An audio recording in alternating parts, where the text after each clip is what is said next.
histórico y filósofo José Barrientos nos cuenta la historia del conflicto armado en Colombia.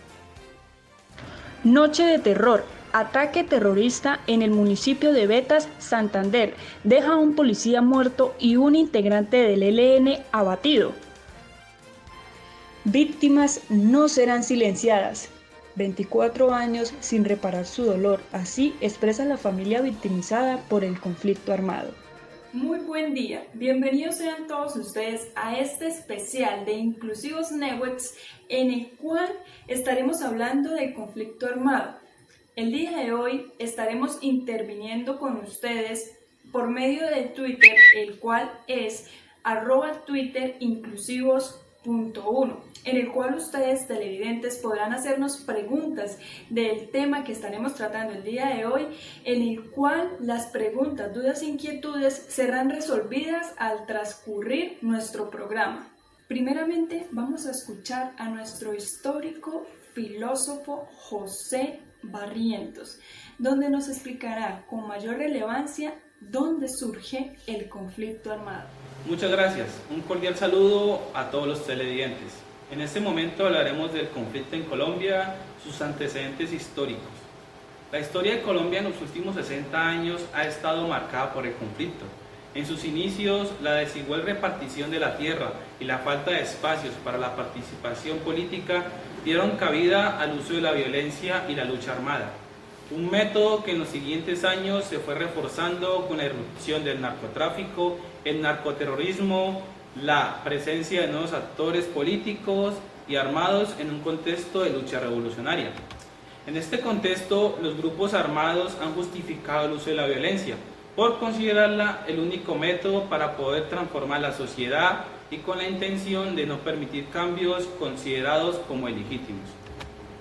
Para esto empezamos hablando del Bogotazo. Al inicio del siglo XX, los enfrentamientos entre liberales y conservadores, el auge de la violencia, los asesinatos y agresiones estaban a la orden del día. El asesinato del candidato a la presidencia liberal Jorge Eliezer Gaitán el 9 de abril de 1948 propició una ola de violencia en la ciudad de Bogotá conocida como el Bogotazo, que pronto se extendió al resto del país. Luego empezamos a hablar del Frente Nacional, que se dio en el año 1956. El Partido Conservador y el Partido Liberal firman un pacto en España. El acuerdo establecía que el sistema de alternancia política entre ambas fuerzas. Este pacto tuvo vigencia hasta el año 1974 y fue defendido como un regreso al sistema democrático de la dictadura militar del general Gustavo Rojas Pinilla. Sin embargo, el pacto incluía únicamente a estos dos partidos tradicionales. Por tal razón se originó el surgimiento de movimientos opositores, como fueron el Movimiento Revolucionario Liberal, el Movimiento Obrero Independiente Revolucionario y la Alianza Nacional Popular. Ahora vamos a hablar de los protagonistas del conflicto armado. Una de las características del conflicto en Colombia es la pluralidad de actores que han alimentado y transformado el conflicto armado en el país. Aunque los principales actores del conflicto siempre han sido en su mayoría los partidos políticos tradicionales y los movimientos guerrilleros, el surgimiento de diferentes grupos revolucionarios, paramilitares y la influencia del narcotráfico han tenido mayor o menor predominancia según el periodo que se estudie. Vamos a hablar del surgimiento de las guerrillas contemporáneas. El origen de las guerrillas contemporáneas en Colombia se atribuye en otros aspectos a la exclusión socioeconómica y a la falta de espacios para la libre participación política. Entre los sectores excluidos se destacan el ámbito universitario e intelectual, la población campesina e indígena. Entre las guerrillas más notorias de la segunda mitad del siglo XX se encuentran las Fuerzas Armadas Revolucionarias de Colombia, conocidas como las FARC. También tenemos al ELN, que son el Ejército de Liberación Nacional, y al Ejército Popular Liberal, que es el EPL. Y también tenemos que incluir al Movimiento 19 o M-19. Vamos a hablar de las FARC, Fuerzas Armadas Revolucionarias de Colombia. Esta se formó en el año 1964 como un grupo de autodefensa campesina, cuya estrategia militar ha sido principalmente la lucha guerrillera. El objetivo fue crear la guerrilla para representar a la población rural y para construir un gobierno que se dedicara a la redistribución del bienestar. Ahora hablamos del Ejército Nacional Liberal, el ELN. Este nace en 1965 con la influencia de la Revolución Cubana. El objetivo principal de este grupo armado es la incidencia sobre los poderes locales y regionales. Ahora hablamos de otro actor que es el EPL, Ejército Popular de Liberación Nacional. Este se constituye en el año 1966 y a diferencia de los anteriores, su ideología es marxista, leninista, maoísta, vinculado al Partido Comunista. Ahora hablamos de M-19, Movimiento 19 de Abril. Este entra en escena en el año 1973 y se diferencia de las demás experiencias subversivas por su carácter rural y discurso democratizador. Nació a raíz del declarado fraude electoral en el año 1970. El paramilitarismo. Estos son grupos de extrema derecha que se multiplicaron en la década del año 1980 y tienen su origen en la promulgación de la Ley 48 del año 1968, a través del cual el Estado colombiano permitió la privatización de la lucha armada a manos de civiles protegidos por los intereses de las élites regionales. En los años 90 se creó el Grupo Autodefensas Unidas de Colombia, AUC, que se unió a diversos grupos paramilitares, aunque esta AUC se disolvió entre el año 2003 y 2006 en un proceso de desmovilización emprendido por la Ley Justicia y Paz, impulsada por el entonces presidente de la República, Álvaro Uribe Vélez. Hablamos de las fuerzas de seguridad, que estos los comprenden el Ejército, las Fuerzas Aéreas y la Armada, y la Policía Nacional. Estos organismos iniciaron la lucha en contra de los grupos insurgentes con la adopción de la Doctrina de Seguridad Nacional, que tenía como objetivo la erradicación de la amenaza comunista a través de la creación de cuerpos de seguridad antiterroristas y de asistencia para el desarrollo. El narcotráfico. En la década del año 1990, Colombia se convirtió en el primer productor de hoja de coca del planeta. Las FARC acogieron gran parte de estas hectáreas de cultivo, lo que provocó que su capacidad militar también incrementara y pasó a controlar más de 150.000 hectáreas de cultivo de hoja de coca. La participación de la FARC en esto tiene que ver en el proceso de la producción de este narcotráfico. La guerrilla se financia del cobro por seguridad de los cultivos ilícitos, del impuesto a laboratorios y del uso de pistas clandestinas. Luego hablamos del crimen organizado. Las redes de criminalidad se dedican mayoritariamente al tráfico de drogas y de armas. En los años 60 y 70 y 80, los carteles de drogas se concentraron principalmente en dos ciudades, siendo las más conocidas, el cartel de Medellín y el cartel de Cali. Estos fueron desmantelados durante los años 90 después de haber sido blanco de extensivas intervenciones por la Policía Nacional. Actualmente podemos decir, aunque el conflicto ha disminuido, una gran cantidad aún siguen surgiendo diferentes grupos. Uno de ellos, un claro ejemplo, es las disidencias de las FARC, quienes al no continuar con las negociaciones por la paz con el actual gobierno del presidente de la República, Iván Duque, y no recibir lo que se había pactado entre los tratados, han decidido retomar las armas y continuar trabajando por sus ideales, lo que afecta a la población civil que se encuentra en medio de este conflicto. Muchas gracias por su atención y espero verlos en otra emisión. Muy bien, iniciaremos con nuestra primera pregunta, la cual nos la establece @Tatiana1111, en la que nos pregunta: ¿cuáles son mis beneficios como víctima del conflicto armado? Ok, Tatiana, tienes derecho a la verdad, a la justicia, a solicitar y recibir atención humanitaria. Tienes ese derecho de participar en la formulación de implementos y seguimientos de la política pública en prevención, atención y reparación integral de todas estas personas que pertenecen al conflicto armado.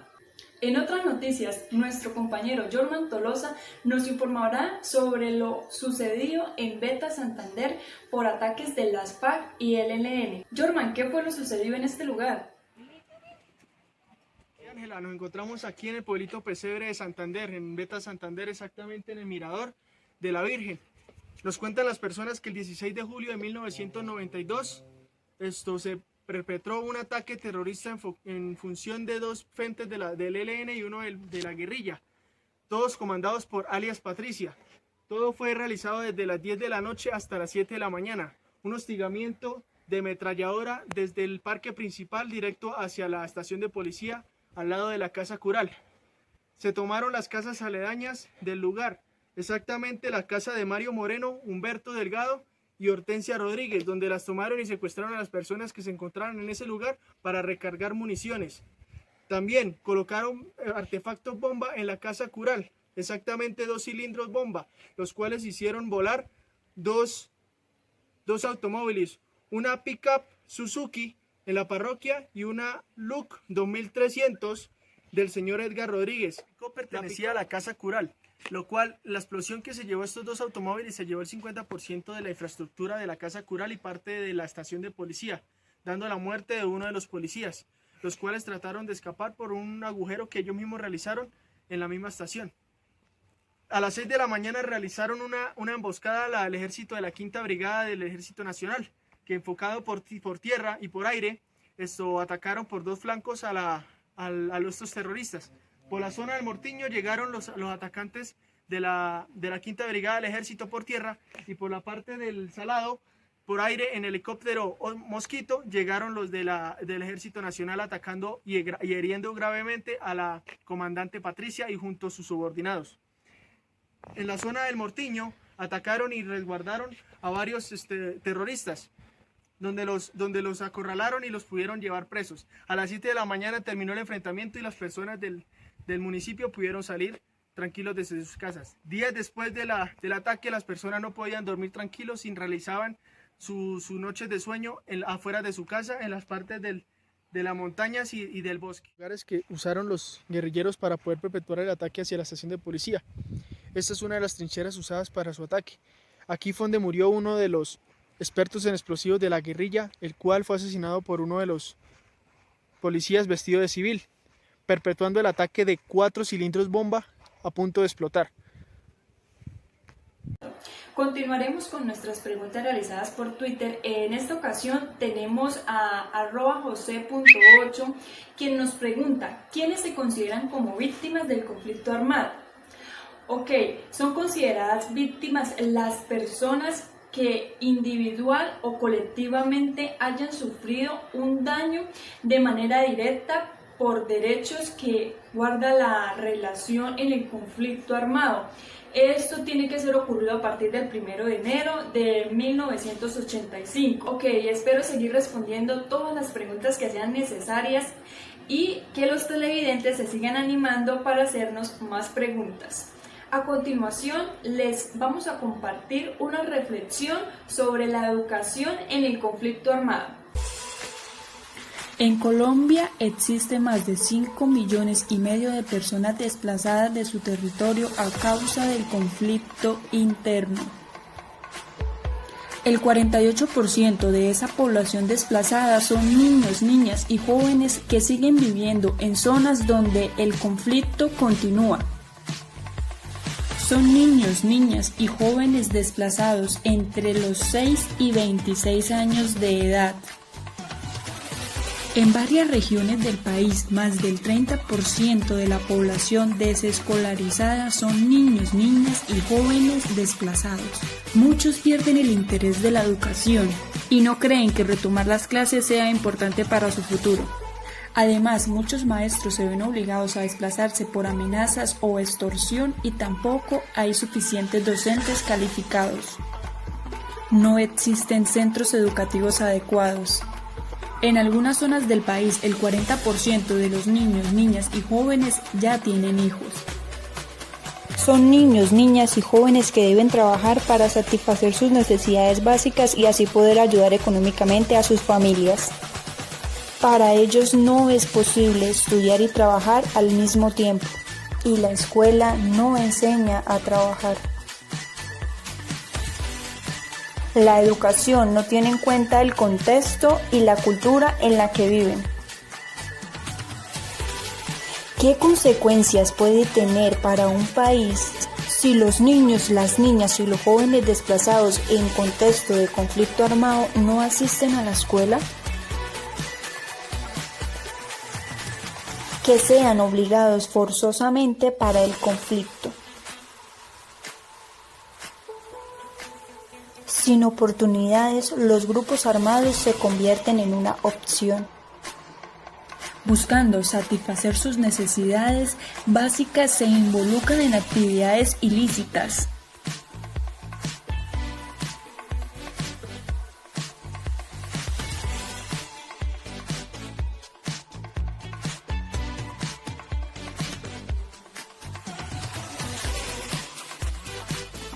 Los niños, niñas y jóvenes desprotegidos terminan siendo víctimas de minas antipersonas o artefactos explosivos abandonados. Estos niños, niñas y jóvenes también pueden ser víctimas de violencia sexual o en muchas ocasiones se convierten en víctimas mortales. Estas consecuencias perpetúan la violación de derechos, perpetúan la pobreza, la violencia y el conflicto. La educación aleja a los niños, niñas y jóvenes del conflicto armado. La educación brinda a los niños, niñas y jóvenes oportunidades de vida.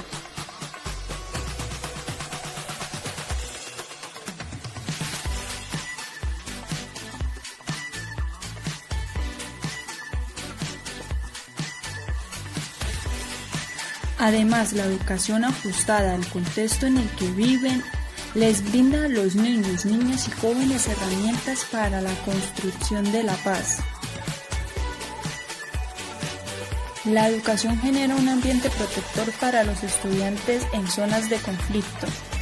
Le da posibilidades reales a estas nuevas generaciones. Y finalmente les brinda esperanza y un proyecto de vida concreto. Un muy buen video que nos deja una gran reflexión sobre la educación en el conflicto armado. Televidentes, les tengo una noticia muy importante. Debido a que han surgido muchas preguntas por parte de ustedes, vamos a realizar un banco de preguntas sobre el proceso de paz.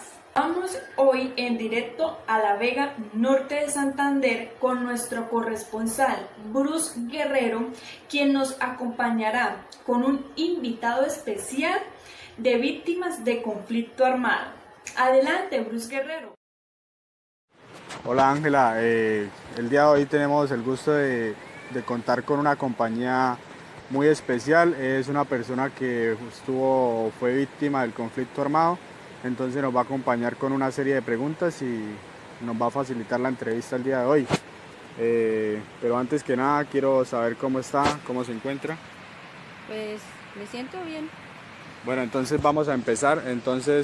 Como primera pregunta quisiera saber qué grupo armado operaba en la zona cuando ocurrió el incidente. En esos momentos operaba por la zona el grupo armado EPL.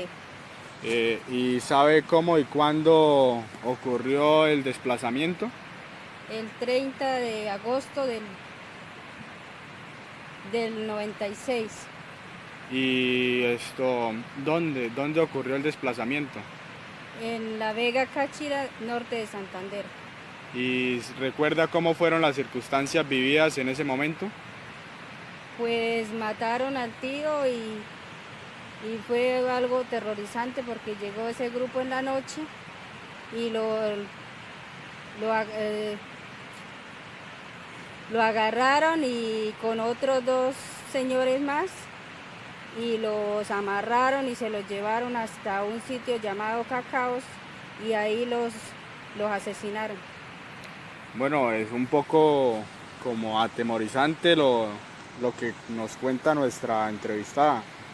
Da como un poco de temor, hasta a mí me da miedo recordar todo, tratar de imaginar los hechos. ¿Y cree saber cuáles fueron las razones por las que realizaron ese incidente, por las que realizaron el crimen? Pues las fuerzas militares siempre pasaban por esos lados y ellos se quedaban ahí unos días y luego seguían su camino. Entonces el EPL pensaron que ellos eran informantes de los militares y por eso eso es lo que comenta la gente, que por eso fue que los asesinaron. O sea que, como quien dicen, ellos pagaron por algo que no debían. Bueno, ¿y qué más? ¿Cuántas personas se desplazaron en aquel momento cuando sucedió el crimen? ¿Cuántas personas de su familia tuvieron que irse de donde vivían? Mis abuelos, una tía con su esposo y mis papás y mi familia, o sea, todos los que vivíamos en esta zona. ¿Y usted recibe o ha recibido algún beneficio por parte del gobierno? Pues en ese entonces no se recibió nada porque nosotros nos fuimos asustados, llegamos a la ciudad de Cúcuta y nos allá a sufrir porque nos tocó dejar todo tirado y pues nada, en ese momento no denunciamos nada hasta hace 4 años que ya pues como empezaron con lo de víctimas, ahí fue donde nosotros hablamos y nos vincularon. ¿Y es partícipe del proceso de unidad de víctimas? O sea, ¿hace parte del proceso de unidad de víctimas del conflicto armado? Pues en el momento estamos en eso, pero como ahorita hay prioridad para las personas que tengan un familiar en calidad de discapacidad, es la única manera de que sean reparados. Y cuénteme, ¿de qué manera afectó psicológicamente el incidente a su familia? Pues el miedo de toda hora estar uno asustado esperando que pronto vienen a buscarlo o sea, hay mucho miedo, temor todavía. ¿Y qué secuelas cree que dejó el incidente o ya es algo superado? Pues eso es algo que nunca se supera porque hubo un familiar muerto, entonces siempre va a estar ahí el recuerdo. Entonces todavía lo que persiste es el temor. ¿Y sabe si el proceso o el caso de su familia hace parte del proceso de paz? Pues no, porque ahorita él está negociando es la FARC y en ese entonces era el EPL. Comprendo, o sea, está ahí en el aire todavía. ¿Y participó en algún proceso promovido por la Comisión de la Verdad? No. Ningún proceso, no tuvo que testificar ni nada. Nada, no. ¿Y siente que su vida fue afectada por el incidente? O sea, si el incidente impidió el progreso de su familia o su vida siguió normal. Pues sí impidió porque económicamente nos tocó dejar todo botado. La casa, la finca, todo lo que teníamos y empezar de cero. Entonces sí nos afectó. Bueno, entonces esta fue una pequeña entrevista. Por lo que vemos y pudimos evidenciar, el gobierno no es consciente de todo el sufrimiento o de todos los casos de las personas que han sido afectadas por el proceso del conflicto armado, por el desplazamiento del conflicto armado. No siendo más, nos desplazamos al estudio. Ángela, continúo con usted. Teniendo en cuenta nuestro banco de preguntas sobre el proceso de paz, se tomaron las más relevantes para los televidentes. Nos vamos a dirigir con el abogado Jefferson Barrientos, quien nos dará respuesta a cada una de estas preguntas. Adelante, Jefferson Osorio. Muchas gracias, Ángela. Ahora daremos respuestas a las preguntas formuladas por los televidentes a través de las plataformas digitales sobre el proceso de paz.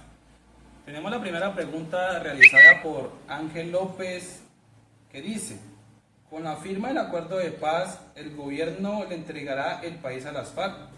No, todo lo contrario. La firma de paz fortalecerá el Estado social de derecho, además garantizará que no se vuelvan a repetir las atrocidades que muchos colombianos han sufrido con el conflicto armado. Tenemos la siguiente pregunta realizada por Juli22. ¿Las FARC conservarán las armas después de la firma del acuerdo final? No. Las FARC entregarán las armas. Deberán ser recibidas por una instancia internacional para su destrucción. En Colombia no habrá una paz armada. Tenemos otra pregunta realizada por Rocky22. ¿Es cierto que los guerrilleros de las FARC que se desmovilicen van a recibir un salario de 1.800.000 pesos? No. Las condiciones y apoyos para el proceso de reintegración de las FARC a la vida civil hacen parte del punto de las negociaciones que aún están en proceso del acuerdo. Esa información que circula es errónea. Tenemos otra pregunta realizada por Lucas Piso 22. ¿Qué debemos entender por el desarrollo social? Estas son las condiciones para vivir dignamente, con las que debe contar la población campesina, y así gozar de un sistema de salud eficiente y oportuno, de una educación de calidad, de una vivienda digna que cuente con todos los servicios de agua potable, alcantarillado, energía y gas. Tenemos otra pregunta realizada por José Raya 21. ¿Qué es el sistema integral de verdad, justicia, reparación y no repetición? Es un sistema compuesto por diferentes mecanismos judiciales y extrajudiciales con el fin de lograr la mayor satisfacción posible de los derechos de las víctimas, asegurar la rendición de cuentas, garantizar la seguridad jurídica de quienes participen en él y contribuir a garantizar la convivencia, reconciliación y no repetición del conflicto. Tenemos otra pregunta realizada por Inés Raya 22. ¿Cuál es la función de la Comisión para el Esclarecimiento de la Verdad, la Convivencia y no repetición? Es conocer la verdad de lo ocurrido y esclarecer las violaciones e infracciones al derecho internacional humanitario, explicar a toda la sociedad la complejidad del conflicto y proveer el reconocimiento de las víctimas y de las responsabilidades de quienes participaron en el conflicto armado. Tenemos otra pregunta realizada por Jefferson 9807, que dice: ¿cuál es la función de la unidad para la búsqueda de personas dadas por desaparecidas?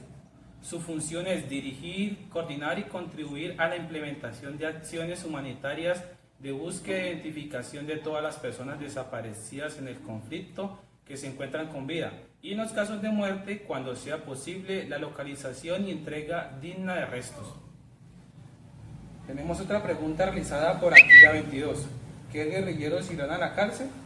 Irán los que no reconozcan su responsabilidad en el conflicto y sean hallados culpables, recibirán condenas de cárcel entre 15 y 20 años, y quienes ingresen a la Jurisdicción Especial para la Paz, digan la verdad y se comprometan a reparar las víctimas del conflicto de forma tardía, antes que se dicte la sentencia, recibirán condenas de 5 a 8 años.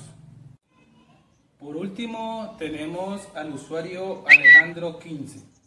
¿Cómo repararán las FARC a sus víctimas?